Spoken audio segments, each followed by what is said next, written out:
Hello everyone, I'm Steve Savant, syndicated financial columnist and money color commentator.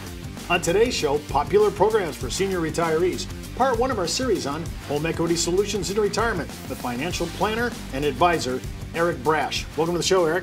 Thank you very much. Great to be here. I'm glad to have you here because you have a big background in financial planning and advisory, but you also have this thing as a broker or a mortgage analyst. Now, I've heard guys say they're mortgage brokers. You say you're a mortgage analyst. What's the difference between a broker and an analyst? A broker is a person who is a licensed individual who employs several other loan officers.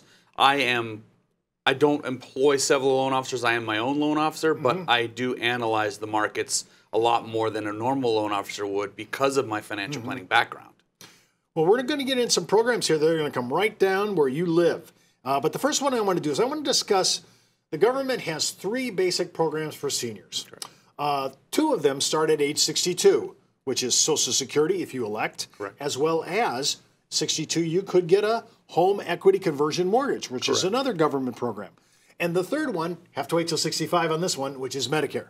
Now on Social Security, I talk to a lot of mortgage people who say, most of their clients, when they hit 62 and so forth, they're taking Social Security. Have you found that to be true when you do mortgages for elderly and seniors? Yes, that is one of the mainstays for income for a person above 62 years old for doing the purposes of debt ratio. Is what I find is majority of them, Social Security is the driving force of income for that loan. Wow, so most of they have to, if they're 62, they're qualifying because they have this guaranteed income. Correct. If they didn't have it, it'd be a crapshoot whether they could secure it. Correct. We're very lucky that with government income, we're able to gross it up 125%, which helps in most cases because typically it's not that much money most times. Okay, so at age 62, we can take our minimum Social Security. Do you find some of your people actually still working and taking Social Security? A majority of them these days. And it's become that way prevalently in the last 8 to 10 years.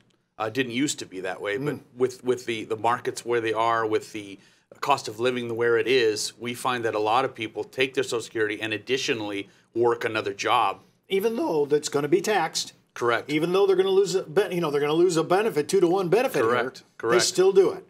So that tells me that boomers are really not in any real position in retirement yet.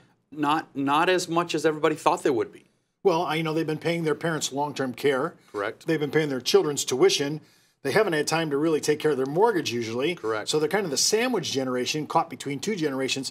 So that surprised me. I read an article a couple weeks back in USA Today that said that only 4.5% of all seniors wait till age 70 to get the maximum benefit. I have to say, I was shocked. It's a difficult thing, and one of the reasons for that is a lack of knowledge. That's really what it is. Our job as financial analysts and financial planners is to explain to a client of that age the benefits of postponing in any way you can, whether it's taking an additional job part-time to supplement that income, whether it's doing various things to supplement that income so you can wait till age 70 to maximize your Social Security. Well, it surprises me, of course, you're getting these people after they've already triggered the benefit. Too late for that. Correct. So I really recommend, if you're watching this show, you say, Steve, I love your show. You guys talk about everything and help us educate seniors. We're all over financial literacy. But really, if there's any way you can beg, borrow, and steal and get to age 70, you can wait for your qualified plans and your Social Security benefit. You're just helping yourself. And with human longevity now, it's getting so longer, you're going to need the extra money later on. And by the way, one more side vent on Social Security. Remember, if you're married, this is a we decision, not a he decision. 87% of the time, the male precedes his female counterpart, so she's the one that you're going to be saddled with this. She's left holding all the bags. An age 62 number? Correct. Or should she hold an age 70 number? Correct. I want to shift gears a little bit. Medicare now. People have to do Medicare. So when you're doing your financial planning for mortgages and so forth, I've noticed that if you're taking Social Security, they ding your Social Security or your Medicare from your Social Security payment. That's correct. Now, does that change the equation then? Because they're actually getting a net number that's lower. It does, because we go off of net income. When we do a mortgage, when we do a loan and we qualify somebody based on debt ratio, we go off of net income. So if the client is not, I just want to make sure I got this right, if I'm not taking my Medicare premium. Oh, I'm sorry, I can't take till 65 anyways. But if I'm waiting till 65 to take my Social Security, let's just in this example, and I was to take Medicare, and of course they're going to take Medicare out of the Social Security, that is the net number you're using for the mortgage. Exactly right. Could that cause a problem? It definitely can, and it has. So married couple, what are they doing now? So I think it's 134 each right now at age 65. Correct. So that's whatever that is. That's 268 right off the top. That's the difference between qualifying and not qualifying. That's the difference between a 48% debt ratio and a 53% debt ratio sometimes. If you're well, what I just heard you say is, if I'm going to be doing this, I need to start thinking before when is my real day I should retire? Exactly. There's a lot of equations in here, and especially if you're going to buy your final retirement home, that's a whole another ball of wax. And I noticed on Medicare, talking about qualifying and getting the net, Medicare, everybody says, Steve, I'm ready for Medicare, and yet the last 2 years of your employment, age 63 and 64, is what Medicare is going to use to qualify. Are you going to pay higher than 134, the current rate, 134 apiece?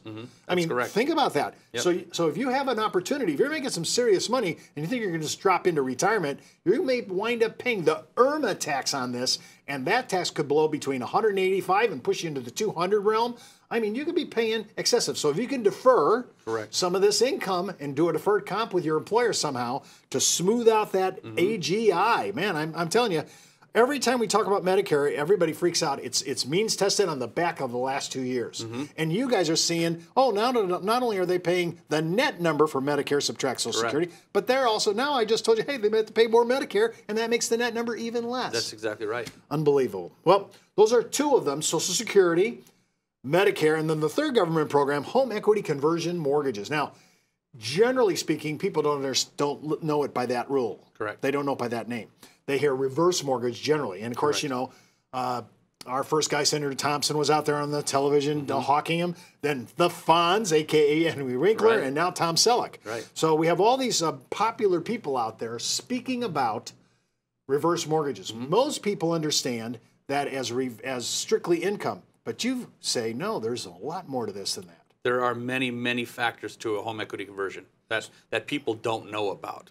Well, when you talk about home equity conversion, we just talked about qualifying events for mortgages as a mortgage analysis. So Social Security can be used for income, but you know it's going to get hit. And Medicare is going to take it and make it a net number. Correct. So I'm kind of thinking maybe I should get my home just before I start doing Medicare. I mean, I'm just saying strategically, that could be a planning tactic. You don't want to have your Social Security, if you're already on the edge and Social Security is just barely making you qualify, if I'm hearing you say this, right? I may want to do the home just before I become Medicare man, right? That's correct, because that additional income that you will lose off of your net income for qualifying purposes because of the Medicare could place you out of qualification. I can hardly believe that. Yeah, by the way, I wonder how much Frank Dodd had to do with this. I mean, was there any position of that, or do you think? Yes. I mean, there's been many stumbles over the years. I think they're finally figuring it out. I think we're getting it right. The fact that they didn't account for longevity of life early on when these things were all designed, I think we're seeing the fruits of that. Is in the sense that from an annuity standpoint, even from the Social Security being underfunded or unfunded because of longevity. Well, the great thing for what we're looking at with the home equity conversion is that's a good thing.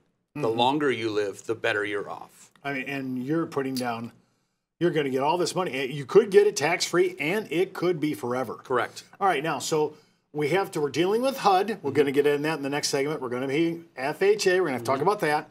And I'm thinking that if I'm looking at HECM, home equity conversion mortgage, I've noticed that there's also we've talked about some strains on some people's budgets and their income. I heard that self-employment is really a problem. That's probably the biggest hurdle in our mortgage industry is qualifying self-employment. Because if you're self-employed, the goal is to provide as little income as possible, thereby reducing your tax debt or your tax burden. Right. Well, it doesn't work both ways. If you do that, you're hampering yourself on what you can qualify for in a home or a refinance or a purchase. So it is a difficult scenario for a self-employed person, which I am, is a fine line. Wow. You have to pay your taxes or pay more taxes so you can show more income, so you can have more house. But you have to prep for this, don't you? Yes, very much so. Well, listen, don't forget to watch our next segment on home equity conversion mortgage programs, part 2 of our series on home equity solutions in retirement. And keep in mind, before moving forward with any of the ideas on our show, always check with your tax consultant, legal counsel, or financial advisor. You've been watching Steve Savant's Money, the name of the game.